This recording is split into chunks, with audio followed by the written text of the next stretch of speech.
Oppo, Galaxy, Vivo అంటూ praise let pastor గారండి. సహోదరుడు రాజేష్ గారు చీరాల నుంచి ఈ విధంగా ప్రశ్న అడుగుతున్నారు. ఆధ్యాత్మిక అధికారము అంటే ఏమిటని సహోదరుడు ప్రశ్నలు అడుగుతున్నాడండి. స్పిరిచువల్ అథారిటీ అంటే ఏమిటని చెప్పేసి. స్పిరిచువల్ అథారిటీ, ఎస్, ఆత్మీయమైన అధికారులు ఎవరు? స్పిరిచువల్ అథారిటీ ఎవరు? Hebrew chapter 13:7. మీకు దేవుని వాక్యము బోధించి మీ పైని నాయకులుగా ఉన్నవారిని జ్ఞాపకము చేసుకొని వారి ప్రవర్తన ఫలమును శ్రద్ధగా తలంచుకొనుచు వారి విశ్వాసమును అనుసరించుడి. Remember them which have the rule over you. So is a spiritual authority who is guiding you, who is leading you, who is protecting you in God's ways. వాళ్ళని మన స్పిరిచువల్ అథారిటీస్గా తీసుకోవచ్చు. Hebrews chapter 13:17. మీ పైన నాయకులుగా ఉన్నవారు లెక్క ఒప్పచెప్పవలసిన వారి వలె మీ ఆత్మలను కాయుచున్నారు. Here, obey them that have the rule over you and submit yourselves. మన పైన నాయకులుగా ఉన్నవారు లెక్క అప్పచెప్పవలసిన వారి వలె మీ ఆత్మలను కాయిచున్నారు. వారు దుఃఖంతో ఆ పని చేసిన ఎడల మీకు నిష్ప్రయోజనం కనుక దుఃఖంతో కాక ఆనందంతో చేయనట్లు వారి మాట విని వారికి లోబడి. రైట్, అంటే లోబడి ఉన్నప్పుడు ఆ స్పిరిచువల్ అథారిటీకి లోబడి. ఇప్పుడు నేను కొన్ని విషయాలు మీతో చెప్తున్నాను. ఉదయకాల ప్రార్థన అన్నాను, సాయంకాల ప్రార్థన అన్నాను, ఎప్పుడు టైం దొరికినా ప్రేయర్ చేయమంటున్నారు. దీనికి మీరు లోబడ్డ మీకు దీవెన కాదా? అవునండి. అలా కాకుండా మీలో కొంతమందిని, బ్రదర్ నా కారు తోడండి బ్రదర్, నా బండి క్లీన్ చేయండి బ్రదర్, నా మాటకు లోబడకపోతే బ్లెస్సింగ్ కాదు బ్రదర్ అంటే అది స్వార్థం, selfish. I'm not suppose to use any of you to ask you to come and clean my car, no. But I can ask you clean the church clean చేద్దాం, అందరూ కలిసి ప్రార్థన చేసుకుందాం, వస్తున్న వాళ్ళందరికీ చైర్లు ఏర్పాటు చేద్దాం. దానికి లోబడ్డం మంచిదే, అది దేవుని పని జరుగుతుంది అక్కడ. నా షూ పాలిష్ చేయమని నేను అడగకూడదు, కానీ దానికి అది అధికారం కాబట్టి పాస్టర్ గారు చెప్పారు కాబట్టి అవసరం లేదు. I don't need to say, don't need to do it, it's up to you. So it's a prayer. దేవుని ఎందుకు విశ్వాసం ఉండండి, ఆత్మీయ విషయాల్లో ముందుకు వెళ్ళండి. దేవుడు మిమ్మల్ని దీవించును గాక.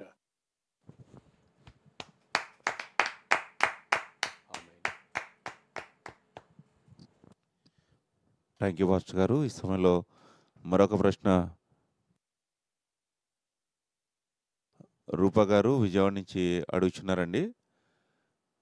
Spiritual father, spiritual mother, spiritual heirs, అదేవిధంగా ఆత్మీయ తల్లి ఎవరు, ఆత్మీయ తండ్రి ఎవరు, ఆత్మీయ వారసులుగా అసలు ఎవరు ఉంటారు అని సందేహం అడుగుతున్నారండి. Spiritual father, spiritual mother, spiritual heirs. ఇక్కడ ఏంటి, అపోస్తలుడైన Paul, Timothy you are my son, I have given birth through the gospel అన్నాడు. అంటే సువార్త ద్వారా నేను కన్నా అన్నాడు. Apostle Paul is not father of Timothy. Okay, actually Timothy father వేరే, తిమోతి మదర్ వేరే. మరి పౌలు గారు వచ్చి నువ్వు నా కుమారుడివి అంటున్నాడు. కుమారుడైతే మరి తిమోతికి తండ్రి ఎవరు అవుతారు చెప్పండి? పౌలు గారే కదా. అంటే ఆత్మీయ తండ్రి, ఆత్మీయ తండ్రి, స్పిరిచువల్ ఫాదర్. అంటే ఇక్కడ స్పిరిట్కి ఫాదర్ ఎవరు? దేవుడే. అనండి ఒకసారి. దేవుడే. అందరికి ఫాదర్ దేవుడే. కాబట్టి నా తండ్రి లాంటి వారు అంటాం కదా కొన్నిసార్లు, మా తండ్రి సమానులని. ఫాదర్ అని ఎక్కడ పిలవద్దు అన్నాడు. కొంతమంది దాన్ని పట్టుకుంటారు లిటరల్గా ఆ వాక్యం పట్టుకొని, మీరెవరు కూడా తండ్రి అని పిలువబడవద్దని ఉంది కదండి, మరి ఎందుకంటే వీళ్ళు ఫాదర్ అని పిలువబడుతున్నారు. ఓకే, మీ అప్లికేషన్లో మీ ఫాదర్ అని పేరు పెడితే అక్కడ గాడ్ అని రాయి. మరి యథార్థం కదా, ఉన్నదన్నట్టు పాటిస్తావుగా, లిటరల్గా నువ్వు పాటిస్తా అంటున్నావు కదా. కాబట్టి హూ ఈజ్ యువర్ ఫాదర్ అంటే జీసస్ అని రాస్తావా? మా ఇంటి పేరు పరలోకం, మా ఫాదరు పరలోకం ముందున్న తండ్రి అని రాయి. నీ అప్లికేషన్ చింపి పక్కన పడేస్తారు. అక్కడ ఏం రాసావు? ఫాదర్ అంటే పేరు రాసావు, మీ నాన్న పేరు. మరి బైబిల్లో ఫాదర్ అని ఉండదు. అర్థం చేసుకో. అక్కడ ప్రభు ఏమంటే, మేము గురువులు మేము ఫాదర్లు అని అనుకోవద్దు, మేము సహోదరులు అనుకోండి. మీ మధ్యలో సహోదర ప్రేమతో ఉండండి. మనకు తండ్రి అయిన వాడు ఒక్కడే ఫాదరు, ఒక్కడే మన బోధకుడు, మన రక్షకుడు, మన ప్రభు. ఫోకస్ అంతా ఆయన మీద పెట్టమని దాని అర్థం. ఓకే, ఇక్కడ ఆత్మీయ కుమారుడు, నా ఆత్మీయ కుమారుడు అంటాం. కుమారుడు కాకపోయినా ఆత్మీయ కుమారుడు. కుమారుడికి ఆత్మీయ కుమారుడు అన్నప్పుడు ఆత్మీయ కుమారుడికి ఆత్మీయ తండ్రి ఎవరు? ఆత్మీయ అనండి గట్టిగా. ఆత్మకు అంటే మళ్ళీ దేవుడే, ఆత్మకు తండ్రి దేవుడే. నా శరీరానికి తండ్రి మా నాన్నగారు వేరు, పీజే ఇమ్మానుయేల్ గారు. మీ తండ్రి గారు వేరు మీ శరీరానికి. కానీ నా ఆత్మకు తండ్రి, మీ ఆత్మకు తండ్రి, పరలోక తండ్రి. ఆత్మీయ అంటే ఆత్మీయంగా నన్ను నడిపించిన మెంటర్, నన్ను నడిపించిన వ్యక్తి, నన్ను గైడ్ చేసిన ఆత్మీయ నాయకుడు. మీ ఆత్మీయ నాయకుడు ఎవరు ఇప్పుడు చెప్పారు. సో మనకి ఆత్మీయ నాయకులు ఉంటారు, పాస్టర్స్ ఉంటారు, సేవకులు ఉంటారు. They are to guide you. Okay, God bless you. Praise the lord.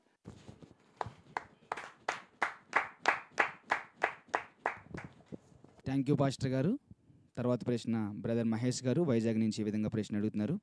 మన ఆత్మీయ ఎదుగుదలను ఎలా పరీక్షించాలి మరియు దానిలో స్థాయిలు ఎలా గుర్తించాలి అనే విధంగా ప్రశ్న అడుగుతున్నారు పాస్టర్ గారు.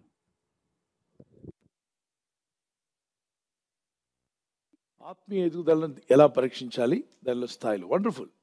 ఆత్మీయ ఎదుగుదల, ఒక బిడ్డ ఎదిగాడని మీకు ఎలా తెలుస్తుంది?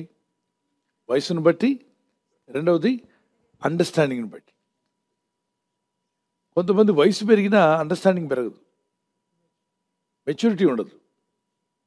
ఆ మెచ్యూరిటీ ఉన్నప్పుడు అన్నీ అర్థమవుతున్నాయి, అలాగే ఎదగక ముందు అర్థం కావు. నేను అంటున్నాను చూసారా, ఇంటింటికి వదిలి కొంతమంది ప్రవచనాలు చెప్తూ తప్పులు అబద్ధాలు కూడా చెప్పే వాళ్ళు ఉన్నారని చెప్పాను. దాన్ని పసిగట్టే వాళ్ళు ఎవరంటే ఆత్మీయంగా ఎదిగిన వాళ్ళు. ఆత్మీయంగా ఎదిగిన వాళ్ళు వెంటనే పసిగడతారు. నో ఈ వ్యక్తి తన మనసులోని మాట్లాడుతున్నాడు. ఇప్పుడు ముగ్గురు ఉన్నారు వాళ్ళ ఇంట్లో, ఒక పాప, భర్త, భార్య. ఓ ప్రవక్త వచ్చాడు, అందరు ఇళ్ళకి చెప్తున్నా ఒకళ్ళు మాట్లాడుకుంటే ఈ ప్రవక్త చాలా మంచి గొప్ప ప్రవక్త, మీ ఇంటికి కూడా వస్తారంటే తీసుకొచ్చారు. వస్తే ఆయన కళ్ళు మూసుకొని ప్రే చేసి చెప్పాడు, మొత్తం మీ ఇంట్లో నలుగురు, మీ ఇంట్లో మొత్తం నలుగురు ఎసర్నో అంటే అవును ప్రభు, అవునయ్యా అని చెప్పి వీళ్ళు అంటున్నారు. ఆ వెంటనే ఆ పాప, మమ్మీ డాడీ మన ఇంట్లో నలుగురువా, మన ముగ్గురే కదా అని అంటుంది. వాళ్ళ అమ్మ కలుపుసుకో అలాగే అంటుంది. పెద్దమ్మ కూడా ఉందిగా, పెద్దమ్మ, నలుగురు, ఓకే. పెద్దమ్మ మన ఇంటి ఆవిడ కాదు కదా, అప్పుడప్పుడు వాళ్ళు పెద్దమ్మ వచ్చి వెళ్తుందట. కాబట్టి ఈ తల్లి అలా అనకూడదు, ప్రవక్త నర్మి అంటే పాప నోరు మూసి పాప మాట్లాడేస్తుంది. ఆ ప్రవక్త మాట్లాడేస్తుంది, నలుగురు అంటే కాదండి అంకుల్ మేము ముగ్గురమే అని చెప్తుంది. వీళ్ళమ్మే అవును ప్రభా చెప్పండి ప్రభా అంటుంది. ఈ అయోమయం, పిల్లకున్న వివేచన కూడా ఈ అయోమయానికి లేదు. వయసు పెరిగింది 35, చిన్న బిడ్డకున్న జ్ఞానం లేదు. అవును ప్రభా, ఎస్ ప్రభా అంటుంది. మీలో ఒకరికి బాగాలేదు, నలుగురు ఉంటే ఎవరో ఒకరికి బాగాలేని ఉంటారు మనుషులు అనతారు. ఎందుకు ఆ మాటలు చెప్పు, సువార్ చెప్పు, సర్వలోకానికి వీళ్ళు ఏం చెప్పాలి? సువార్ చెప్పమంటే మీలో ఒకరికి బాగాలేదు, చాలా బాధపడుతున్నారు, ఒక సమస్య మిమ్మల్ని బాధిస్తుంది. ఎవరింట్లో సమస్య లేదు, పాస్టర్ గారికి కూడా సమస్యలు ఉన్నాయి. ఇప్పుడు నేను మందిరం కట్టాలి, ఒక సమస్య కాదా? దానికి ఆటంకాలు ఉన్నాయి, దాన్ని జయిస్తున్నాం, ఒకదాని తర్వాత జయించి కట్టబోతున్నాం. ఇంకా ఎన్నో మందిరాలు, చిన్న చిన్న మందిరాలు కడుతున్నాం. అక్కడక్కడ సమస్యలు వస్తున్నాయి, ఫోన్లు వస్తున్నాయి, కొన్ని ఆటంకాలు ఉన్నాయని చెప్పి ప్రార్థన చేస్తున్నాం. అపోజిట్ పౌలు గారికి సమస్యలు ఎదురు కాలేదా? ఇలా ఒక సమస్య ఉంది పిల్లరా. మనుషుల్ని ఎరవేసి మనుషుల్ని మార్గంలో తీసుకురావడానికి ప్రయత్నించేవాళ్ళు చాలామంది. ఆ చిన్న బిడ్డ చెప్తుంది మన ముగ్గురుమే కదా అని. వాళ్ళు అమ్మంటుంది పెద్దమ్మ అప్పుడప్పుడు వస్తుంది కాబట్టి నలుగురు, అయ్యగారు కరెక్ట్గా చెప్పారంటుంది. ఆ తర్వాత ఆయన ఏది చెప్పాడు, అక్కడ నుండి వీళ్ళు ఏదో కానుకిచ్చారు, ఆయన వెళ్ళిపోయాడు. వెళ్ళిపోయిన తర్వాత పాప వాళ్ళు మన చర్చికి వచ్చినప్పుడు, అంకుల్ మా ఇంటికి ఒక ప్రవక్త వచ్చాడు, కరెక్ట్ కాదంటే చెప్పొద్దు పాస్ గారికి. ఎవరు? ఇప్పుడు నేను చెప్తున్నాను, ఎవరికి మెచ్యూరిటీ ఉంది? పాపకున్న మెచ్యూరిటీ ఎవరికి లేదు? తల్లికి లేదు. వాళ్ళ ఆయన అంటున్నాడు, పాస్టర్ గారు ఆ ప్రవక్త రెండోసారి వచ్చినప్పుడు ఏం చెప్పాడో తెలియదు కానీ మా ఆవిడ నాతో మాట్లాడడం మానేసింది. ఎందుకు మానేసావమ్మా అంటే, మొహటి తిప్పి మూతి ఇట్లా పట్టుకుంది, ఆయనకి వేరే కనెక్షన్ ఉందండి అంటుంది. పాస్టర్ ఇదేంటండి, నాకు ఎవరితో సంబంధం లేదు, నా డ్యూటీకి వెళ్ళి నా నాన్న తిప్పులు పడుతున్నాను, నేను ఆమె కంటే ముందు మారుమనసు పొందినండి, నాతో ఎవరికో. ఈ ప్రవక్త చెప్పేశాడు ఏమని, మీ ఆయనకి ఎవరితో కనెక్షన్ ఉందని. కుటుంబాలను ఏం చేస్తున్నారు, తగలబెడుతున్నారు, అబద్ధాలు, నోటుకొచ్చిన అబద్ధాలు మాట్లాడి, లేని మాటను మాట్లాడి. Be careful. నౌడేస్ 90% ప్రవక్తలు అబద్ధాలే, 10% యథార్థంగా ఉంటారు. వాళ్ళు నమ్మకం, వాళ్ళు చీటింగ్ మాటికి ప్రవచనాలు చెప్పరు, దేవుడు చెప్పమన్నప్పుడే చెప్తారు. వాళ్ళు దొరకడం చాలా కష్టం, ఎక్కడో ఉన్నారు, అక్కడక్కడ ప్రభు నడిపిస్తున్నాడు. వాళ్ళు మాత్రం యథార్థంగా ఉంటారు. మిగిలిన వారంతా వాక్యము కూడా ప్రవచనమే. దీని ఎత్తి పలకండి, దేవునికి స్తోత్రం కలుగును గాక. హల్లెలూయా. ఇద్దరి మధ్య గొడవలు తీసుకొచ్చారు. ఇలాంటి విషయాలు జాగ్రత్తగా ఉండండి. మీకు రోజు తెలుసు కదా ఈ విషయం.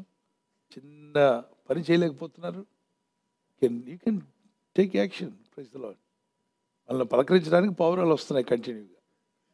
నిజానికి పలకరించడానికి రావట్లా, స్టేజ్ మీద గూళ్ళు పెట్టుకున్నాయి. మన సేవకులేమో గూళ్ళు పెట్టేటప్పుడు ఏమనలా. ఇప్పుడు గూడు పెట్టి గుడ్లు పెట్టాక ఏం చేయాలని చూస్తున్నారు? తీద్దామని చూస్తున్నారు. అవే ఒప్పుకోవట్లా. వాటికి ఆశ్రయం కలిగింది. దేవునికి స్తోత్రం కలుగును గాక. ధైర్యంగా ఉండండి. ఎప్పుడు కూడా మీరు మోసపోకండి. ఎదిగామని ఎలా తెలుస్తుంది? తప్పును ఈజీగా గుర్తుపడతారు. తప్పుడు డాక్టర్ని ఒక అతను మాట్లాడుతున్నాడు, తప్పుడు సిద్ధాంతాన్ని మాట్లాడుతున్నాడు. ఎదిగిన విశ్వాసకి వెంటనే గుర్తుపెట్టేస్తారు. ఇతను ఫాల్స్ టీచర్, తప్పు మాట్లాడుతున్నాడు. గుర్తుపెట్టి, బ్రదర్ మీ బోధ ఆపుతారా దయచేసి? అది బైబిల్లో చెప్పబడింది ఆ విధంగా కాదు. దయచేసి మొహోటం లేదు, మీరు ఆప్ చేయండి. మీరు కొంచెం ఆత్మీయంగా ఎదిగాక చెప్తారు. 99 గొర్రెలు ఉన్నాయి. ఒక గొర్రె తప్పిపోతే దేనికోసం వెళ్తాడు? తప్పిపోయిన ఒక గొర్రె కోసం వెళ్తాడు కదా. పిల్లరా, ప్రపంచంలో అందరూ తప్పిపోయిన వాళ్ళే. అందరూ 99 మంది వేస్ట్. నేను ఒక్కనే మంచి గొర్రె, నా కోసం వేసే వచ్చాడని చెప్తున్నాడు ఆయన. అసలు దానికి పూర్తిగా ఆ అర్థమే మార్చిపడేశాడు. అతని మీద చెప్పుకుంటున్నాడు ఆ గొర్రె ఆయనని. ఇక్కడ దీని అర్థం ఏంటంటే 99 మంది రక్షించబడిన వారు ఉన్నప్పటికీ ప్రభు యొక్క హృదయం ఎక్కడుందంటే రక్షింపబడని వారి మీద ఉంది. రక్షించబడిన వారు రక్షణలోకి రావాలి, తప్పిపోయిన గొర్రెలు రక్షణ రావాలి. దాని యొక్క మీనింగ్ అది ప్రభు చెప్పాడు.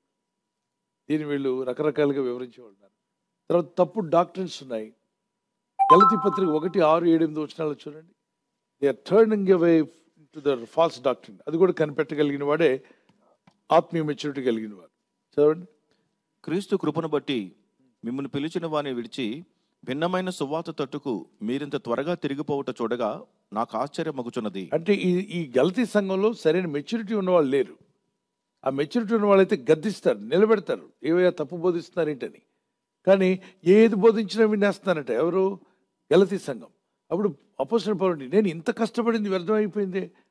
ఎవరో దారిని పోయేవాడో చెప్తే ఆ మాట విని సువార్త వైపు నుండి వదిలేస్తున్నారు. భిన్నమైన, అంటే దేవుని సువార్త, సత్యమైన సువార్తకు భిన్నమైనటువంటి వేరే సువార్తలకు వెళ్ళిపోతున్నారు. చదవండి మళ్ళా. క్రీస్తు కృపను బట్టి మిమ్మల్ని పిలిచిన వానిని విడిచి, అంటే ఎవరిని వదిలిపెట్టారు వీళ్ళు?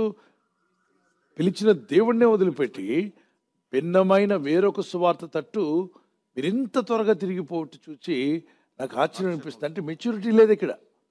వెంటనే దేవుణ్ణి వదిలిపెట్టారు. పరిశుద్ధమైన దేవుని స్థలాన్ని విడిచిపెట్టారు. సంఘాన్ని వదిలేస్తుంటారు కొందరు.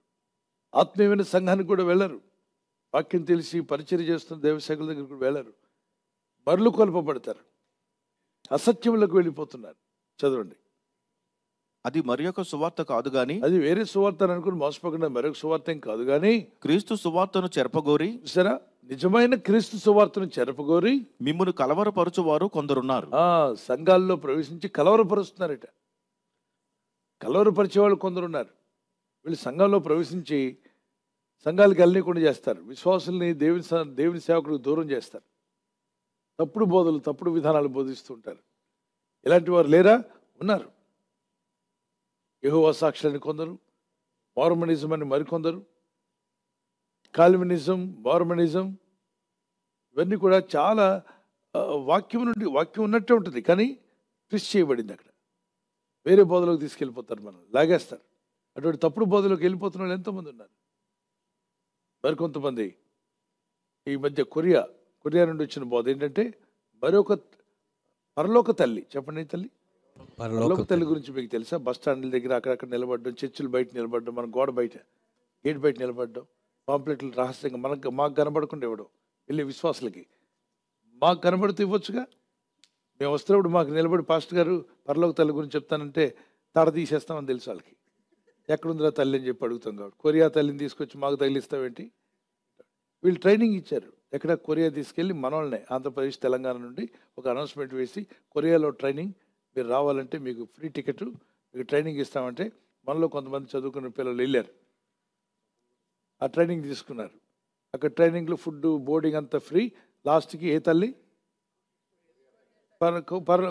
కొరియా తల్లి బోధ అంటించేస్తే మనోళ్ళు దాన్ని మోసుకొచ్చి కొరియా తల్లిని మనకు అంటిస్తున్నారు. కొరియా తల్లి మాకెందుకయ్యా? మాకు భారతదేశంలో మనకు తల్లులు లేరా? ఇటీ చెప్పండి.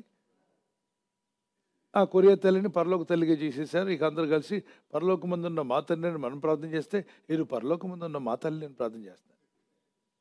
తప్పుడు బోధలు. ఇది ఈజీగా పసిగట్టగలరు. కొత్తగా రక్షణ పడినటువంటి ఒక వ్యక్తి రోజు నా బోధలు వింటూ ఉంటాడు పరిశుద్ధాత్మ సహాయంతో, దేవుని వాక్యాలు. అతను చెప్పాడు, మమ్మల్ని మా క్వార్టర్స్లో ఉన్నట్టు మా ఇళ్ళకి వచ్చాడండి, చెప్తున్నారు పరలోక తల్లి గురించి. వెంటనే నేను కాదు, ఇది కరెక్ట్ కాదని చెప్పాను.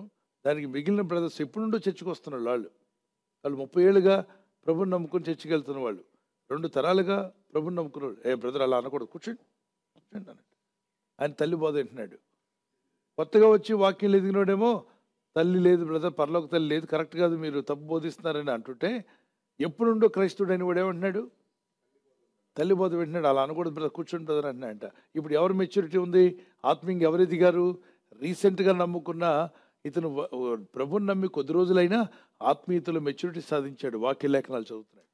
2 తరాలుగా ప్రభుని నమ్ముకున్న కూడా వాక్యం చదువు, బైబిల్ చదువు, అందులో సత్యాలంటే నీకు అర్థం కావు. నిలబడి నిలదీసి అడగలేవు, తప్పు కదా అని చెప్పి గ్రహించలేవు. ఏది చెప్పినా తలోపడమే. అందరిది అదే బైబిల్ కదండి, అందరూ అదే బైబిల్ అని చెప్పొచ్చు. 2 రోజులు 36 కరెక్టే కదా. చూడండి తలలోపుతున్నారు కొంతమంది. పాస్టర్ గారు అన్నప్పుడు కాదనటం ఏంటి, కాదన్నప్పుడు 2 రోజులు 36, 2 రోజులు 48 అన్నవారు గట్టిగా హల్లెలూయా చెప్పండి. అవునా? 2 రోజులు 48 అవుద్దా? అవుదండి. నా మీద అభిమానం ఉన్నా మీరు ఓకే అంటారా? నో. 2 రోజులు 26 ఒక్కడే నో అంటున్నాడా? నో. కాదని తెలుగులో అంటున్నారు, నో అనే మాట రావట్లా. 2 రోజులు 36 అండి. నో పాస్టర్ గారు. ఇప్పుడు వచ్చింది నేను అన్నాక వెంటనే నోట్ నుండి రావాలి. 2 మూడు 56 నో. ఇప్పుడు వచ్చారు, కరెక్ట్ ట్యూనింగ్ అయ్యారు. అంటే నేను ఇంత ఇస్తే కానీ మీరు నో అని అనలేరా? అంటే చెప్పాలి, నో, ఇట్స్ రాంగ్. స్కూల్లో ఇద్దరిని పరీక్ష పెట్టారు. ఎవరో టీచర్, నేను మరొక బాబు కూడా స్కూల్ మారించారు. మా ఫాదర్ వాళ్ళ ఫాదర్ తీసుకెళ్ళి అక్కడ కూర్చోబెడితే అక్కడ ఆ స్కూల్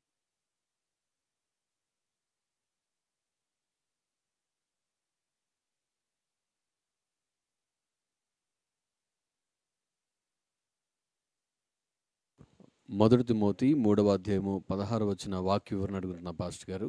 నిరాక్షేపముగా దైవభక్తిని గూర్చిన మర్మము గొప్పదై ఉన్నది. ఆయన సశరీరుడుగా ప్రత్యక్షుడాయను, ఆత్మ విషయమున నీతిపరుడని తీర్పు నొందెను, దేవదూతలకు కనబడను, రక్షకుడని జనములలో ప్రకటించబడను, లోకమందు నమ్మబడను, ఆరోహణుడై తేజోమయుడాయను. ఈ యొక్క వాక్య వివరణ అడుగుతున్నారు పాస్టర్ గారు. చదవండి వాళ్ళు అడిగిన ప్రశ్న. అయినను నేను ఆలస్యము చేసినడలా దేవుని మందిరములో అనగా జీవము గల దేవుని సంఘములో జనులు ఎలాగూ ప్రవర్తింపవలనో అది నీకు తెలియవలనని ఈ సంగతులను నీకు వ్రాయుచున్నాను. ఆ సంఘము సత్యమునకు స్తంభమునకు ఆధారమై ఉన్నది. నిరాక్షేపమునగా దైవభక్తిని గూర్చిన మర్మము గొప్పదై ఉన్నది. ఆయన సశరీరుడుగా ప్రత్యక్షమయ్యెను. సశరీరుడు అంటే ఏమిటంటే, శరీరుడు అంటే ఏంటనే మనవలే ఆయన ఈ లోకంలో, ఇంగ్లీష్లో చూడండి అక్కడ కనిపిస్తుంది, అప్పుడు మీకు అర్థం అవుతుంది. Manifest in the flesh, justified in the spirit, seen of angels, preached unto the Gentiles, believed on in the world, received up into glory.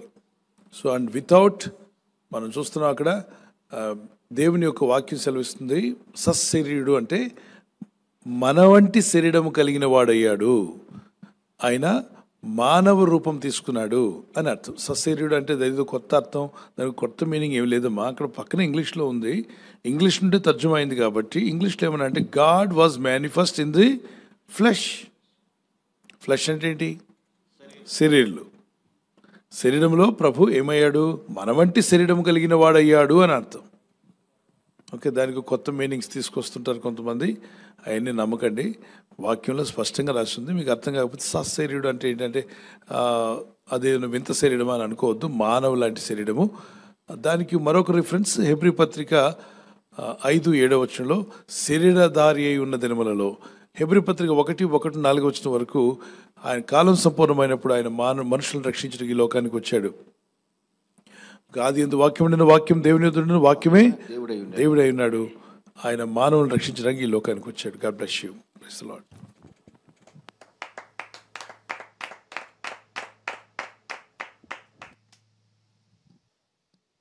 Thank you pastor గారు. ఈ సమయంలో కుమారి గారి ఫ్యామిలీ ఈ విధంగా ప్రశ్న అడుగుతున్నారండి. చిన్నపిల్లలు పరలోకం వెళ్తారు కదా, మరి వారు ఏ వయసులో వారికి ఇది వర్తిస్తుంది అని ప్రశ్న అడుగుతున్నారండి. చిన్నపిల్లలందరూ కూడా పరలోకం వెళ్తారు కదా, ఏ వయసులో ఉన్నటువంటి వారికి ఇది వర్తిస్తుంది, ఏ వయసు వరకు ఇది వర్తిస్తుందని అడుగుతున్నారండి. వేస్తున్నానా? చిన్నపిల్లలు పరలోకం వెళ్తారంటే ఊహ వచ్చిన తర్వాత వాళ్ళు చేసిన దోషములన్నీ కూడా వాళ్ళు దేవుడైన ప్రభుని నమ్ముకుని రక్షణలోకి రావాలి. ఊహరాని పిల్లలు ఉంటారు కదా, అటువంటి వారందరూ వెళ్తారు. ఏ మతానికి చెందిన, ఏ దేశానికి చెందిన పసి పిల్లలందరూ కూడా ఎక్కడ మరణించే వారి ఆత్మలు క్షేమంగా ఉంటాయి. యేసు ప్రభువారు వారి యొక్క ఆత్మల యొక్క దోషం, వారి పితరుల నుండి వచ్చిన ప్రతి దోషం, ఆదాము నుండి వచ్చిన ప్రతి దోషం నిమిత్తం ఆయన రక్తం కార్చాడు, పరిహారం చెల్లించాడు. గనుక ఏ మతానికి చెందిన, గుర్తుపెట్టుకోండి, ఏ ప్రాంతానికి చెందిన, ఏ దేశానికి చెందిన ఆ పసిబిడ్డలందరూ కూడా వారి ఆత్మలు క్షేమంగా ఉంటాయి. దేవుడు వారి ఆత్మలు చేర్చుకుంటాడు. ఎందుకంటే వారికి కావాల్సిన పెనాల్టీ ఆయన ఆల్రెడీ చెల్లించాడు. ఊహ వచ్చిన తర్వాత పాపం అంటే ఇప్పుడు మన లెక్కల ప్రకారంగా 6 years వరకు, 12 years వరకు హాఫ్ టికెట్ అంటారు, 12 తర్వాత ఫుల్ టికెట్ అంటారు. ఇలా దేవుని మార్గంలో అలా అని లేదు, కానీ ఊహ రాకముందు, ఊహ వచ్చిన తర్వాత. సో ఎదిగిన వారు, ఉదాహరణకు 10 ఏళ్ళు అనుకోండి, 9 ఏళ్ళు, ఈ మధ్య ఎవరో 9 ఏళ్ళకి హత్య చేశారంటే ఎవరినో. సో అటువంటి వారుగా తయారు చేస్తున్నారు చాలా మంది జనాన్ని. అలాంటి వారికి ఉండొద్దు. భక్తి కలిగిన మార్గంలో పిల్లల్ని నడిపించండి. థ్యాంక్ యూ పాస్టర్ గారు. తర్వాత ప్రశ్న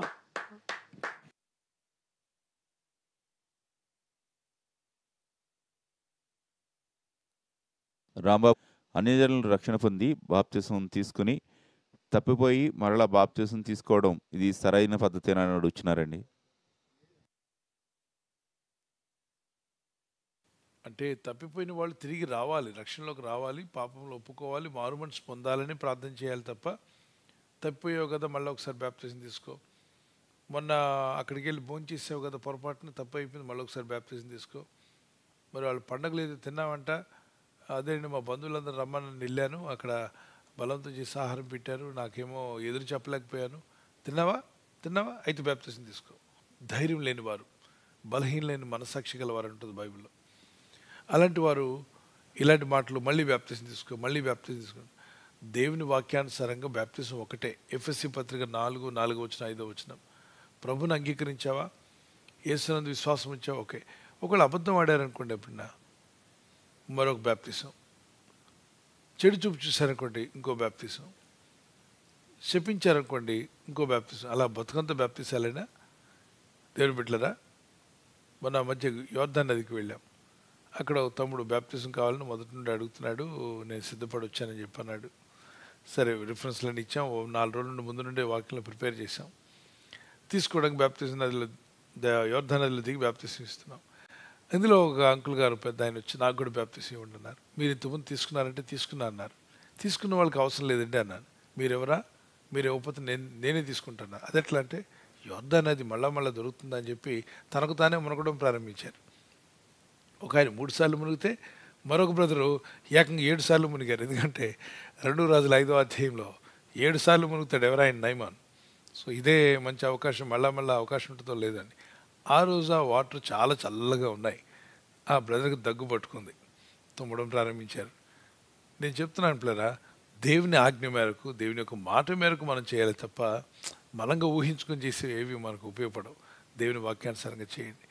ఇక్కడ దేవుని వాక్య లేఖనం మాట్లాడుతుంది కదా, అన్ని జనులుగా రక్షణలోకి వచ్చారు, ఏదో పొరపాటున అక్కడ దేవునికి దూరం అయ్యారు, మళ్ళీ తిరిగి మారు మనసు పొంది దేవుని దగ్గర క్షమాపణ అడగండి, రక్షణలోకి వచ్చేస్తారు. మీరు దేవునిలో ముందు కొనసాగండి అంతే. మాకు ట్రిప్కి ఒక బ్యాప్టిజం ఇచ్చేవాళ్ళు ఉన్నారు. మీరు ఆ చర్చి వాళ్ళ, ఇప్పుడు మా చర్చికి వస్తున్నారు, అయితే బ్యాప్టిజం. మీరు ఆ ఫెలోషిప్పా, మా ఫెలోషిప్ రావాలనుకుంటున్నారా, బల్ల తీసుకోవాలనుకుంటున్నారా, అవునండి, అయితే మా పాస్టర్ గారి దగ్గర మునగాలి. ఇక జీవితాంతం మునగడమేనా? తప్పు బోధలు ఇవి, పొరపాటుగా బోధించడం, వాక్యం బాగా గ్రహించక, అంత సత్యంలో లోతుల్లోకి వెళ్లకుండా పైపైన మన ఊహలతో మనం మాట్లాడుకుంటున్నాడు. అది ఎలా ఇస్తాం పాస్టర్ గారు, మన దగ్గర బల్ల తీసుకోలేదు, మన దగ్గర బ్యాప్టిజం తీసుకున్నానికి మనం ఎలా ఇస్తాం బల్ల, మేము ఇవ్వము. ఇది తప్పు సంఘము. అంటే సంఘం మంచిదే కానీ వాళ్ళ సిద్ధాంతం బాగాలేదు, వాళ్ళ ఆలోచన బాగాలేదు. మార్చుకోండి మీ మనసులో. క్రైస్తవుడు అంటే యూనివర్సల్, ఎక్కడికి వెళ్ళినా దేవుని బిడ్డే.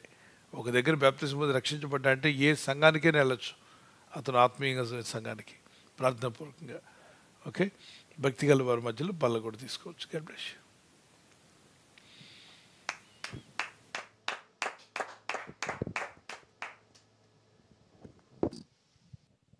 థ్యాంక్ యూ పాస్టర్ గారు. తర్వాత ప్రశ్న లావణ్య గారు హైదరాబాద్ నుంచి అడుగుతున్నారు. మనం ఇవ్వాలని అనుకున్న కానుక కొన్ని పరిస్థితుల వలన ఇవ్వలేకపోతే అది మలాకి గ్రంథం 3వ అధ్యాయం 10వ వచనంలో ప్రకారం దొంగిలించినట్టు అవుతుందా? అదేవిధంగా మరొకటి కూడా అడుగుతున్నారండి. మనం ఇతరులని క్షమిస్తున్నా, వారు మాట్లాడాలని వారికి కానుక ఇస్తున్నా వారు కానుక తీసుకోవడం లేదు, నాతో మాట్లాడడం లేదు, క్షమించడం లేదు.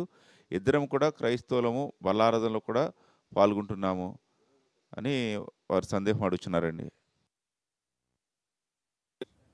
మీరు క్షమించినా వాళ్ళు క్షమించట్లేదంటే అంటారు కదా తెలుగులో, వాళ్ళ కర్మని. ఇంకంతే. ఎందుకంటే మిమ్మల్ని క్షమించమని దేవుని వాక్యం చెప్తుంది కాబట్టి మీరు క్షమించారు. మీరు క్షమించారు, వాళ్ళని క్షమించమని అడిగారు, పశ్చాత్తాపడ్డారు. ఒకవేళ దేవుని దగ్గర పశ్చాత్తాపడ్డారు, దేవుని దగ్గర అడిగారు క్షమాపణ, వాళ్ళ దగ్గర కూడా క్షమించమని అడిగారు. అయినప్పుడు నేను క్షమించేది లేదు జీవితంలో, అసలు నేనేం క్షమించను అంటున్నారంటే క్రైస్తవులు కాదు. ఎందుకంటే బైబిల్ చెప్తుంది క్రైస్తవులు 77 ఎన్నిసార్లు క్షమించాలి ప్రభు అని పేతురు ప్రభుని అడుగుతాడు. నా సహోదరుడు తప్పు చేస్తే నేను ఎన్ని మార్లు క్షమించాలి అంటే ప్రభు అంటాడు కదా, 7 మార్లే కాదు 77 మార్లు పైన క్షమించాలంటే నిజానికి జీవించినంతకాలం ఎవరినైనా క్షమించడానికి సిద్ధంగా ఉండాలి. ఓకే, క్షమించడం వల్ల మనకే మేలు కలుగుతుంది. మన హార్ట్ బాగుంటుంది, లివర్ బాగుంటుంది, మైండ్ ప్రశాంతంగా ఉంటుంది. క్షమించలేదనుకోండి అన్ని విధాలుగా మీకే నష్టం కలుగుతుంది. కాబట్టి క్షమించడం మంచిది. మీరు క్షమించారు కదా, మంచిదే. దేవునికి మనం మాట ఇచ్చినప్పుడు 5వ అధ్యాయం ప్రసంగి గ్రంథం 5వ అధ్యాయం 1 నుండి 10వ వచనం 5 నుండి 10వ వచనం వరకు నువ్వు దేవునికి మొక్కుకున్నట్లయితే మొక్కుబడి చెల్లించమన్నాడు. కొన్ని పరిస్థితుల్లో చెల్లించలేకపోయారు, లేదు మీరు అనుకున్నారు కానీ మీ ఇంట్లో భర్త ఒప్పుకోవట్లేదు, ఇంట్లో వాళ్ళు ఒప్పుకోవట్లేదు, మీ ఒక్కరే చేయడానికి అవకాశం లేదు అక్కడ. సో ప్రార్థించండి, ప్రభు నాకైతే ఇవ్వాలని ఉంది కానీ వాళ్ళంతా కూడా అనుకూలత కలిగి వచ్చటకు సాయం చేయమని ప్రార్థించండి. అందుకే మొక్కునేటప్పుడు మనం జాగ్రత్త పడి మొక్కోవడం మంచిది. నోటికి వచ్చినట్టు మొక్కుబడి చేయొద్దు. చేస్తే దాన్ని నెరవేర్చడం వల్ల దీవెనే కానీ శాపం అయితే కాదు. అయితే ఇక్కడ ఒక వ్యక్తి అని ఉండొచ్చు ఆవేశంతో. చూడండి, మొక్కుబడిలో రకరకాల ఆవేశపు మొక్కుబడులు కూడా కొన్ని ఉన్నాయి. ఒక బాబు అన్నాడంట, వాళ్ళు నాన్న కొట్టాడని, నాన్న ఇంకా బ్రతుకులో ఇంటి గడప ఎక్కను ఒట్టు అనుకుంటే వెళ్ళిపోయాడంట. ఇది నిజమేనా? వీడు అనుకున్న ఒట్టు పనికి వస్తుందా? వాళ్ళ నాన్న కొట్టాడని చెప్పి ఇంక ఇంటి గడప ఎక్కనన్నాడు. రాత్రికి చీకటి అయిపోయింది. బస్ స్టాండ్లో తచ్చెట్లాడుతుంటే ఎవరా నువ్వు అని చెప్పి పోలీసులు పట్టుకొని పరిగెత్తించారు. పోలీసులు వెంటబడతారని చెప్పి మళ్ళీ ఇంటికి వచ్చాడు. డోర్ కొట్టాడు. వాళ్ళ నాన్న ఎతికి ఎక్కడ దొరికాడులే, ఇక్కడ వస్తాడు లేకుంటే వచ్చేసాడు 11 గంటలకి. గడపెక్కనన్నాడు, ఎక్కేశాడు. గడపెక్కనన్నావు కనుక బయట ఏ పడుకోరా అంటాడా తండ్రి?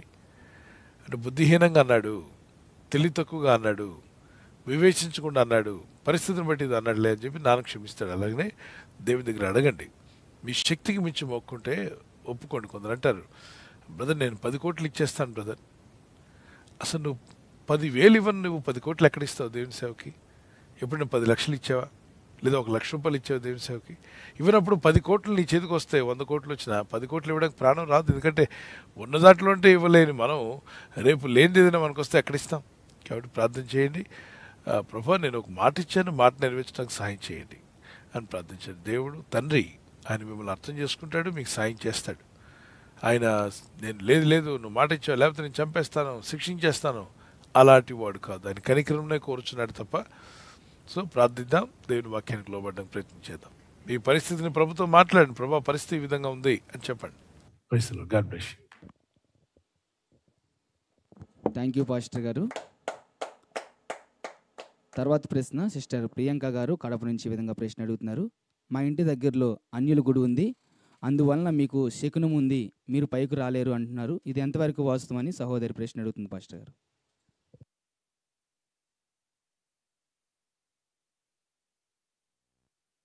దాని గురించి మీరు భయపడాల్సిన అవసరం లేదమ్మా. ఎవరైతే చెప్పారో మీకు శకునం ఉంది, అది ఉంది, ఇది ఉంది, వట్టి మాటలైన నమ్మకండి. మనం ఉండేది మన ఉన్న దేశంలోనే. మరి అందరూ క్రీస్తుని ఎరిగిన వారు కాదు కదా. క్రీస్తుని ఎరగనటువంటి దేశంలో మనం ఉంటున్నాం. యేసుక్రీస్తు ప్రభుని ఎరగనటువంటి దేశంలో మనం ఉంటూ దేవుని మాటలు వింటూ ప్రార్థన చేస్తుండగా మన ప్రార్థనలు ప్రభు వింటున్నాడు. కాబట్టి ఈ వాక్యం గుర్తుపెట్టుకోండి. రోమాపత్రిక 8వ అధ్యాయం 1-2 వచనాలు. క్రీస్తు యేసునందున్న వారికి ఏ శిక్షా విధియు లేదన్నాడు. శకునము లేదు, యాకోబునకు శకునం లేదని ఉంది. సో యేసుక్రీస్తులో నమ్మిక ఉంచిన మీరు బహుధైర్యంగా ఉండండి. చూడండి, నంబర్స్ సంఖ్యాకాండం 23:23లో, సంఖ్యాకాండం 23:23లో నిజంగా యాకోబులో మంత్రము లేదు, ఇజ్రాయేలులో శకునము లేదు. సో మంత్రము తంత్రాలు ఇవేం పని చేయవు అంటున్నాడు. కనుక మీరు దానికి ఎవరు చెప్పినా కలవరపడద్దు. నాకు తెలిసిన ఒక దైవ సేవకుడు, ఆయన ఇంటికి ఎదురుగానే ఓ పెద్ద టెంపుల్ ఉంది. వాళ్ళ కార్యక్రమాలు వాళ్ళు చేసుకుంటారు, వీళ్ళు ప్రార్థన చేసుకుంటున్నారు, వీరింట్లో చర్చ్ ప్రార్థన జరుగుతుంది. సో వాళ్ళకి అభ్యంతరం లేదు, వీరికి అభ్యంతరం లేదు. This is nothing wrong, nothing to worry. భయపడద్దు. ఎవరైనా ఇలాంటి మాటలు చెప్తే నమ్మకండి. సో మీరు ప్రార్థనలో ముందుకు సాగుతున్నారు, ఏదో ఎవరో శక్తులు వచ్చి మిమ్మల్ని ఆపేస్తున్నట్టు, మీ అభివృద్ధిని అడ్డుకుంటున్నట్టు, ఇవన్నీ వాక్యం ఎరగని వారు చెప్పే పని. దానియేలు, షద్రక్, మేషక్ అనేటువంటి వారు దానియేలు గ్రంథం మీరు చదివితే వాళ్ళు ఉన్న దేశం ఏ దేశం మీకు తెలుసా? పూర్తిగా అందరూ దేవుడిని ఎరగని వారే. బబులోన్ దేశంలో ఉన్నాడు.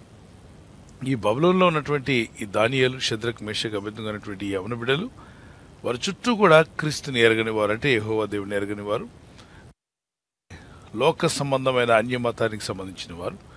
వీళ్ళు ప్రార్థన చేసుకోవడానికి ఇబ్బంది పెట్టారు. అన్ని రకాలుగా అడ్డుగా ఉన్న దేవుడు ఎలా దీవించాడో మీకు తెలుసుగా. వీరు రోజుకు 3 మారు ప్రార్థించేవాళ్ళంట. ఉదయం, మధ్యాహ్నం, సాయంకాలం మానకుండా ప్రార్థించేవాళ్ళు, దైవ జ్ఞానం అడుగుతుండేవాళ్ళు. సో వాళ్ళని ఎంతగా దేవుడు దీవించాడంటే ఆ దేశంలో రాజులు ఏలుబడిలోనే ఉన్నత స్థానాలని వీళ్ళకి దేవుడు దయచేశాడు. కొన్ని శోధనలు వచ్చాయి, శ్రమలు వచ్చాయి, కానీ అన్నింటినీ జయించుటకు ధైర్యం సరిపోయింది వీళ్ళకి. ఎందుకంటే యేసునందు విశ్వాసం ఉంచి ప్రతిదినం చేస్తున్న ప్రార్థనలు, అలాగే దేవుని వాగ్దానాలు నమ్ముకున్నారు. కనుక వీళ్ళని దేవుడు హెచ్చించాడు. మరి మిమ్మల్ని కూడా దేవుడు హెచ్చిస్తాడు. ధైర్యంగా ఉండండి, విశ్వాసంలో ముందుకు సాగండి. పనులు చేసేటప్పుడు అండి కొన్నిసార్లు సరిగా ఆలోచించకుండా ఖర్చులు పెట్టేయడం, ఇన్వెస్ట్ చేసేయడం, నష్టపోతే ఏదో సాతానుడు ఏదో అడ్డగించాడు అనుకోవడం, స్నేహితులు చెప్పినప్పుడు అన్ని మాటలు నమ్మితే వివేచన లేనట్టారు. వివేచన గలవాడు, వివేకి అయిన వాడు అన్ని మాటలు నమ్మడంట. ప్రతి మాటను కూడా వివేచించి ఇది నిజమా కాదని తెలుసుకున్నాకే నమ్మాలి. సో సత్యవాక్యం అనేది తెలుసుకున్న మీరు ఉద్యోగాలకు, వ్యాపారాలకు పనిచేయడానికి వెళ్తున్నప్పుడు అందరి మాటలు నమ్మేయకండి. ఎంతవరకు అసలు నిజమో కాదో తెలుసుకొని దాని ప్రకారం మీరు అభివృద్ధి పొందుకోండి. ప్రార్థన, దేవుడు మీకు సహాయం చేయాలని ప్రార్థన చేసుకుని మీ భారం యెహోవా మీద మోపండి. కీర్తన 50:22 వచనం, కీర్తన సామెత 16:3 ధైర్యంగా ఉండండి. ఏ శిఖరము, ఏ తెగులు మిమ్మల్ని ముట్టవు. లూకాస్వార్త 10:19 వచనం, ఇలాగ ఎవరైనా చెప్పినా నాకు కనిపిస్తుందో దెయ్యం మీ ఇంటి మీద కూర్చుంది, మిమ్మల్ని అడ్డగిస్తుంది, మిమ్మల్ని వెళ్ళనివ్వట్లేదు, పిచ్చి మాటలు, వీటిని గద్దించండి. యేసునామములో అవన్నీ తొలగిపోతాయి. లూకాస్వార్త 10:19, శత్రుబలం అంతటి మీద అధికారం ఇచ్చినాడు ప్రభు, అపవాదిని ఎదిరించండి, వాడు మీ వద్ద నుండి పారిపోతాడు. యాకోబు పత్రిక 4:7 వచనం, యాకోబు 4:7. ఆ అధికారం యేసుక్రీస్తు నమ్ముకున్న మీలో ఉంది. God bless you. Thank you pastor గారు. తర్వాత ప్రశ్న బ్రదర్ అభిషేక్ గారు హైదరాబాద్ నుంచి వాక్య వివరణ అడుగుతున్నారు. బ్రదర్, సామెతలు 3:16 వచనము వాక్య వివరణ అడుగుతున్నారు పాస్టర్ గారు. దాని కుడి చేతిలో దీర్ఘాయువును, దాని ఎడమ చేతిలో ఘనఘనతలు ఉన్నవి అని వాక్య వివరణ అడుగుతున్నారు పాస్టర్ గారు. అదే జ్ఞానం నువ్వు సంపాదిస్తే, దేవుని యొక్క కృపను నువ్వు సంపాదించుకుంటే దేవుడు దీర్ఘాయుష్నిస్తాడు. దాంతోపాటు ధనఘనతలు అంటే నీవు నీ కాళ్ళ మీద నిలబడే జ్ఞానం ఇస్తాడు, అండర్స్టాండింగ్ ఇస్తాడు. నువ్వు చదువుకుంటావు, డిగ్రీలు సంపాదిస్తావు, నువ్వు ఉద్యోగాలు చేస్తావు, నువ్వు సాధిస్తావు. నీ దగ్గర ఇప్పుడు ఏమీ లేదనుకో, రేపు నువ్వు అన్నీ సంపాదించి మీ అమ్మ నాన్న కూడా కొని పెడతావు. మీ పేరెంట్స్కి ఏం కావాలో అది కొని పెడతావు కానీ. Okay, God bless you. ప్రార్థించు, జ్ఞానాన్ని ప్రేమించు, దేవుణ్ణి ప్రేమించు. గాడ్ బ్లెస్ యూ నాన్న.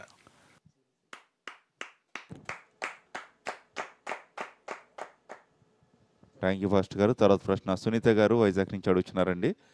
మత్తయి సువార్త 8:12 వాక్యంలో రాజ్య సంబంధులు, రాజ్య కుమారులు అని ఉంది కదా, రాజ్య కుమారులు అనగా ఎవరు అని ప్రశ్న అడుగుతున్నారండి. రాజ్య సంబంధులు వెలుపటి చీకటిలోనికి త్రోయబడుదురు, అక్కడ ఏర్పును పండ్లు కొరుకుటయు నుండునని మీతో చెప్పుచున్నాను. ఏ సందర్భంలో ప్రభు చెప్పాడు? 11వ వచనం కూడా చదవండి. అనేకులు తూర్పు నుండి పడమటి నుండి వచ్చి అబ్రహాముతో కూడాను, ఇస్సాకుతో కూడాను, యాకోబుతో కూడాను పరలోక రాజ్యమందు కూర్చుందురు గాని రాజ్య సంబంధులు వెలుపటి చీకటిలోనికి త్రోయబడుదురు. అక్కడ ఏడుపును పండ్లు కొరుకుటయు నుండునని మీతో చెప్పుచున్నాను నేను. 11 ఏమంటున్నాడు? తూర్పు నుండి అనేకులు తూర్పు నుండి పడమటి నుండి వచ్చి అబ్రహాముతో కూడాను, ఇస్సాకుతో కూడాను, యాకోబుతో కూడాను పరలోక రాజ్యమందు కూర్చుందురు. అంటే ప్రభు చెప్తున్నాడు ఏమనంటే, అనేకులు తూర్పు దేశాల నుండి, పడమటి దేశాలు అంటే ఈస్టర్న్ కంట్రీస్ నుండి కావచ్చు, వెస్టర్న్ కంట్రీస్ నుండి కావచ్చు, ప్రపంచవ్యాప్తంగా రక్షణ పొందుకొని దేవుని వాక్యానికి లోబడి, యూదులైతే ఎవరైతే ఉన్నారో ఇజ్రాయెల్ దేశంలో వాళ్ళు ప్రభుని నమ్మట్లా. మీరు రాజ్య సంబంధులు, మీరు నమ్మాలి, మీరు నమ్మట్లేదు. కాబట్టి మీ పితరుడైన అబ్రహాం, ఇస్సాకు, యాకోబులతో కూడా భారతీయులు వచ్చి కూర్చుంటారు, అమెరికన్స్ వచ్చి కూర్చోవచ్చు, యూరోపియన్స్ వచ్చి కూర్చోవచ్చు. అంటే తూర్పు నుండి, పడమటి నుండి, దక్షిణ నుండి అన్నప్పుడు అన్ని దేశాల నుండి రక్షణ పొందిన వారు వచ్చి వాక్యమును అంగీకరించిన వారు పరలోక రాజ్యం ముందు వారితో కూడా కూర్చోబోతున్నారు. మీరేమో మేము రాజ్య వారసులము, అబ్రహాం సంతానం అనుకుంటూ మీరు మోసపోతున్నారు. మీరు రారు. మీరు నమ్మకపోతే మీకు రక్షణ కలగదు. నువ్వు ఎంత అబ్రహాం కుమారుడు అయినా, ఎంత యూదుడు అయినా, మరి యూధ అంటే ఇజ్రాయేలుడు అయినా, నువ్వు దేవుని వాక్యానికి లోబడకపోతే నీకు రక్షణ లేదంటున్నాడు ప్రభు. అర్థమైంది కదా? అక్కడ వివరంగా ఉంది. Okay, God bless you.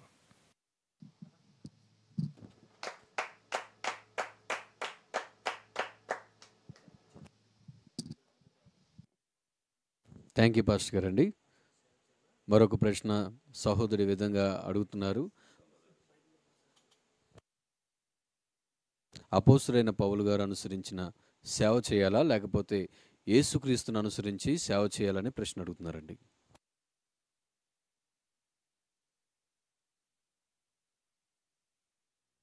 ఖచ్చితంగా దేవుని యొక్క వాక్యంలో రాయబడింది, క్రీస్తును పోలి నడుచుకోమన్నాడు. క్రీస్తును పోలినప్పుడు ఆయన దీన మనసు కలిగిన వాడై ఉన్నాడట. క్రీస్తు కలిగిన మనసు మీరు కూడా కలిగి ఉండమన్నాడు. మనుషుల పోలికగా పుట్టి దాసుని స్వరూపం ధరించుకొని తను తాను రిక్తునిగా చేసుకున్నాను. 8వ వచనం. మరియు ఆయన ఆకారమందు మనుషుడిగా కనబడి మరణం పొందినంతగా, అనగా శిలువ మరణం పొందినంతగా విధేయత చూపిన వాడై, ఒబీడియన్స్ అనేది హైలైట్ చేసుకోండి. విధేయత చూపిన వాడే తన్ను తాను రిక్తునిగా చేసుకున్నాను. అక్కడ చూస్తే తన్ను తాను తగ్గించుకున్నాడు. 9వ వచనం.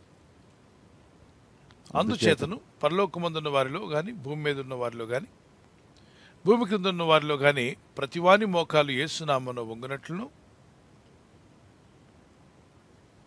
ప్రతివాని నాలుక తండ్రి అయిన దేవుని మహిమార్థమై యేసుక్రీస్తు ప్రభు అని ఒప్పుకున్నట్లును దేవుడు ఆయన అధికముగా హెచ్చించి ప్రతి నామమునకు పైనామమును ఆయనకు అనుగ్రహించను.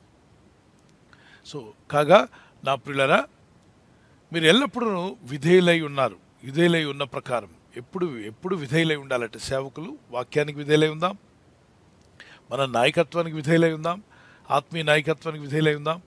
మన విధేయతను చూసి అనేకులు విధేయులయ్యే విధంగా మనం ప్రవర్తిద్దాం. ప్రేమ కలిగి ఉండట్లోనూ, ప్రభు యొక్క సువార్త ప్రకటించుట్లోనూ, ఆత్మను రక్షించుట్లోనూ, దేవుని యొక్క కార్యక్రమాలు ముందు కొనసాగించట్లోను, దేవుని కార్యాభివృద్ధి ఎందు ఆసక్తి కలిగి ఉండాలంట. నా ఎదుట ఉన్నప్పుడు మాత్రమే గాక, అక్కడ అంటాడుగా, మీరు ఎల్లప్పుడూ విధేయులై ఉన్న ప్రకారము నా ఎదుట ఉన్నప్పుడు మాత్రమే గాక మరి ఎక్కువగా నేను మీతో లేని ఈ కాలమందును భయముతోనూ వణుకుతోనూ మీ సొంత రక్షణ కొనసాగించుకున్నడే. నా ఎదుట బాగానే ఉన్నట్టుగా ఉంటున్నారు, నేను లేనప్పుడు మళ్ళీ తేడా చేస్తున్నారు అని అపోజిట్ పౌలు పిలుపుతో పిలిపిలతో మాట్లాడిన సంఘంతో, నేను ఉన్నప్పుడేమో మంచి భక్తుల్లాగా ప్రార్థన చేస్తున్నారు, అబ్బో బైబిల్ చదువుతున్నారు, చాలా విధేయతగా ఉంటున్నారు, వెరీ గుడ్. నేను లేనప్పుడు మీరు నిర్లక్ష్యంగా ఉంటున్నారు, దానివల్ల మీరు రక్షణను దూరం చేసుకునే వాళ్ళు అవుతారు. కాబట్టి ఎంతో భయముతో వణుకుతోనూ దేవుని వాక్యం పట్ల ఆసక్తి కలిగి బైబిల్ చదవట్లేదు. దైవజనుడు చూస్తున్నాడు అన్నప్పుడు ఎలా చదువుతాం? దైవజనుడు మళ్ళీ అడుగుతాడు కదా అన్నప్పుడు ఎలా ప్రార్థన చేస్తాం? ఇప్పుడు ఎందుకు ఉదయకాలం నేను 4 గంటలకి మీ మధ్యలో ఉన్నాను అనుకోండి, ఆ రూమ్లో అన్నీ మీరు పడుకున్న రూమ్స్ అన్నిటికి వచ్చి నేను లైట్లు ఆన్ చేసి నాన్న లేవని ప్రార్థన చేయమన్నాను అనుకోండి, పరుగున 10 నిమిషాల్లో 4:10 కల్లా అందరూ అక్కడ గ్యాదర్ అయిపోతున్నారు, మరి ప్రార్థనలో ఉంటున్నారు. ఒకవేళ నేను దూర ప్రాంతంలో ఉన్నప్పుడు 4 గంటలకి మీ లైట్లు ఆన్ చేసి ప్రేకి రమ్మని చెప్పలేదనుకోండి, అప్పుడు మీరు ఎలా లేస్తున్నారు చెక్ చేసుకోండి. అంటే ప్రభు ఉన్నప్పుడు, దేవుని సేవకులు ఉన్నప్పుడు వారు దూరంగా ఉన్నప్పుడు కూడా అలాగే ప్రభుని ప్రేమించాలి. ప్రభుని ప్రేమించే విషయంలో దైవజనులను చూస్తున్నాడని, సేవకుడు ఏమైనా అడుగుతాడని చేసేదానికంటే కూడా ప్రభు నన్ను చూస్తున్నాడు, ఆయనకి ఇష్టంగా నేను జీవించాలని. తర్వాత 1 కొరింథీ 15వ అధ్యాయం, 1 కొరింథీ చాప్టర్ 15 వర్స్ 58, ప్రభు యొక్క కార్యాభివృద్ధి యందు ఎల్లప్పుడూ ఆసక్తి గల వారై ఉండండి. ప్రభు యొక్క కార్యాభివృద్ధి అన్నాడు. 1 కొరింథీ 15:58 చదువుతున్నాను. కాగా నా ప్రియ సహోదరులారా, మీ ప్రయాసము ప్రభునందు వ్యర్థము కాదని ఎరిగి స్థిరులను, స్థిరంగా ఉండండి. ఆత్మీయతలు కదలని వారును మంచి ఆత్మీయమైన పునాది కలిగి ఉండండి. ప్రభు యొక్క కార్యాభివృద్ధి యందు ఎప్పటికీ ఆసక్తి కలిగి ఉండండి. ఎప్పుడు ఆసక్తి కలిగి ఉండాలట. ప్రభు యొక్క కార్యాభివృద్ధి వినియర్డ్, ప్రభు యొక్క పొలంలో పని. ఆత్మలు నశించిపోతున్నాయి, రక్షణలు నడిపించాలి, దేవునికి విధేయులుగా ఉండాలి, ప్రార్థించాలి. అందులో ఉదయం సాయంకాలం ఏం కష్టమని అనేక మంది అటెండ్ కావట్లేదు. ఉదయకాలము ఎవరి దగ్గరికి ఎవరు వెళ్ళట్లా. మనం ప్రభు దగ్గర కూర్చొని ప్రార్థించుట, అనుదినం ఆయన గడప ఎద్దు కాచుకొని ఆయన వాక్యోపదేశం వినివారు ధన్యులు అన్నాడు కదా. దాన్ని ఎందుకు మనం మిస్ అవ్వాలి? సామెత 8వ అధ్యాయం చూడండి, 34 నుండి 36 వచనం వరకు అంటాడు, అనుదినము ఆయన గడప యొద్ద కాచుకొని ఆయన వాక్యం వినివారు అనుదినము అనుదినము నా గడప యొద్ద కనిపెట్టుకుని నా ద్వారబంధముల యొద్ద కాచుకొని నా ఉపదేశం వినివారు ధన్యులు. సో ప్రతి ఉదయమున మనం ప్రార్థనలో ఉందాం. మార్నింగ్ లేద్దాం. సేవకులు ఎంతోమంది ఉదయకాల ప్రార్థనలో ఉంటున్నారు. ఉదయం ప్రారంభించే ముందు యేసు ప్రభువారు కూడా మార్క్స్ 1:35-36లో ఆయన తెల్లవారకు ముందే లేచి వెళ్ళి అరణ్య ప్రదేశంలో ప్రార్థించినట్టుంది. ప్రార్థనలో గడుపుదాం. దైవ సేవకులందరూ గుర్తుపెట్టుకోవాలి. ఇప్పుడు ఏం చేస్తే ముందుకు ప్రేమ కలిగి ఉంటే సరిపోతుందా? దానికి వివరణ చెప్తున్నాను. ఖచ్చితంగా దేవుణ్ణి ప్రేమించండి పునాత్మతో. అలాగే దేవునికి సమయం ఇవ్వండి, ప్రయారిటీ ఇవ్వండి. ప్రార్థనకు ప్రయారిటీ ఇవ్వండి. You must give priority for prayer. ఈ ప్రతి సేవకుడు కూడా తన ప్రార్థనా జీవితం కన్నా గొప్పవాడు కాలేడట. తన ప్రార్థనా జీవితం కంటే గొప్పవాడు కాలేదు. కాబట్టి ప్రార్థనా జీవితాన్ని కాపాడుకో. No man is greater than his prayer life అన్నాడు. సో యేసు ప్రభువారు మార్నింగ్ లేచి ప్రార్థించేవారు. మోషే ఉదయకాల ప్రార్థనలు ఉండేవారు. యెహోషువ ప్రార్థన చేశారు. దావీదు 5వ కీర్తన 3వ వచనం మార్నింగ్ లేచి ప్రార్థన చేశారు. భక్తులు మనం చూస్తున్నాం బైబిల్లో, పాత నిబంధనలో, క్రొత్త నిబంధనలో వారందరూ ఉదయకాలం లేచిన వారే. ప్రపంచంలో గొప్పవాళ్ళు అయిన వాళ్ళందరూ కూడా ధనవంతులు కావచ్చు, ఇప్పుడు సెక్యులర్ వరల్డ్లో కూడా గొప్పవాళ్ళందరూ కూడా those who got up early in the morning అన్నారు. ఉదయకాలం తెల్లవారుజామున లేచిన వాళ్ళే వాళ్ళు ముందుండగలిగారు అన్నాడు. సో మార్నింగ్ అనేది ఎప్పుడు మిస్ అవ్వద్దు. ఒక దినం ప్రారంభం కాబట్టి ప్రార్థనతో ప్రారంభిద్దాం. రేపు మార్నింగ్ అందరూ నిర్ణయించుకోండి, ప్రార్థనలో ఉందాం. సో సేవకులు అనేవారు ప్రయారిటీ ప్రార్థనకి ఇవ్వండి. వాక్యం చదువుటకు సమయం ఇవ్వండి. మరి వాక్యము ధ్యానించుట్లో సమయం పెట్టండి. పరిశుద్ధాత్ముడు మీతో మాట్లాడతాడు. మీరు ప్రభుతో మాట్లాడిన తర్వాత ఆయన సరిలో కనిపెట్టండి. ఆయన మీతో మాట్లాడిన విషయాలు రాసి పెట్టుకోండి. ఆ తర్వాత తెల్లవారుతుంది, అప్పుడు మనం బయటికి వెళ్ళాలి. సువార్త పరిచర్యకి వెళ్ళొచ్చు. ఆత్మ రక్షించే కార్యక్రమం, దేవుని యొక్క రాజ్యం కట్టే విషయం, దేవుని రాజ్య విస్తరణలో ఎన్నో పనులు ఉంటాయి. సో ప్రతి ఒక్కరికి దేవుడిచ్చిన తలాంతులను వాడుతూ మనం ముందుకు సాగి వెళ్తుంటే కృపగల దేవుడు చూస్తూ ఊరుకోడు. వాని పని నిమిత్తం ప్రతి వానికి ఏమిస్తాడు? జీతం ఇస్తాడు. God bless you.